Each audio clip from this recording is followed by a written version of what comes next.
New Jerusalem, it's said, is built, made up of 12 precious stones that we would make into jewelry now. Now here's the fascinating thing, which to me is the final proof that that book is the Word of God, that it must be God-inspired. In the last generation only, we've discovered how to make purer light than we had before. Most light is bouncing around, waves crashing into each other, going in all directions, so that the light coming from that spotlight still lights this side of my face by reflecting off that tinsel up there. We're used to light coming at us from all directions. But we've now discovered how to send light in one direction. Laser light is the most common. You've seen laser light beams straight as a die. But we've also got what we call cross-polarized light. A polarized filter, if you can imagine, allows light through like that. But if you put another polarized filter at right angles to that, you've really got a very fine filter.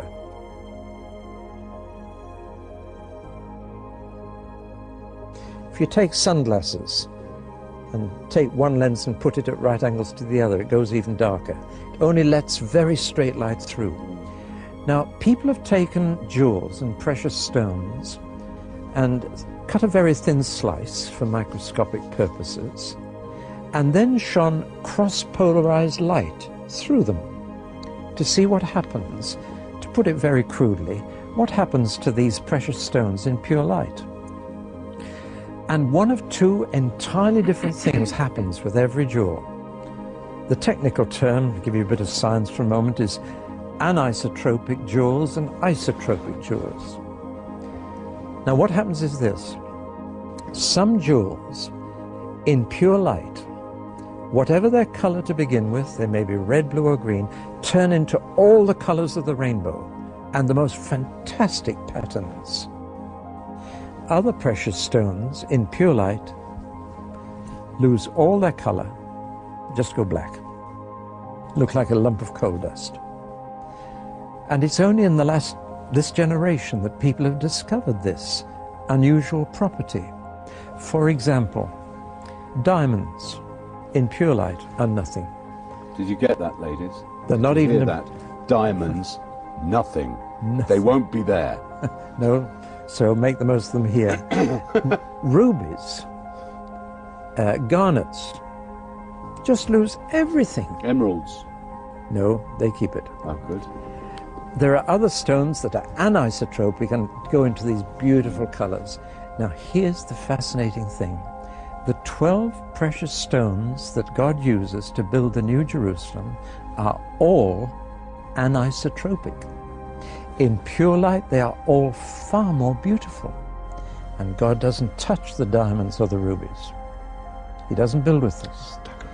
Now, let's just put on the screen a picture of these stones. Yeah.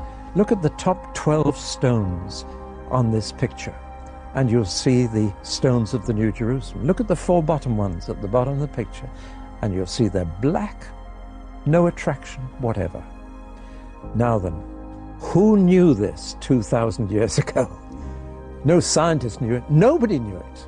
John the Apostle, writing down the book of Revelation as the Lord dictated it to him, he didn't know. Nobody knew except one person in the entire universe, and he knew, and that was God himself. Where is that written exactly? Revelation 21, right, halfway through, and you'll find all the 12 stones listed there. And you can just imagine from the picture we've seen on the screen how beautiful the New Jerusalem is going to be. No need for do-it-yourself decoration or changing rooms there. No need. The materials that God uses will be fabulous. From verse 19, 21 right. Verse 19. Read them out. The first foundation was jasper. Yeah. The second sapphire. The third chalcedony. The fourth emerald. The fifth sardonyx. The sixth carnelian. The seventh chrysolite. The eighth beryl, the ninth topaz, the 10th chrysoprase, the 11th jacinth, and the 12th amethyst. No diamonds, no rubies, no garnets, because they're and they're isotropic. Now, isn't that amazing? To me, that one thing alone would prove that the Bible was inspired by God, because nobody could have known this. They didn't know it until our generation.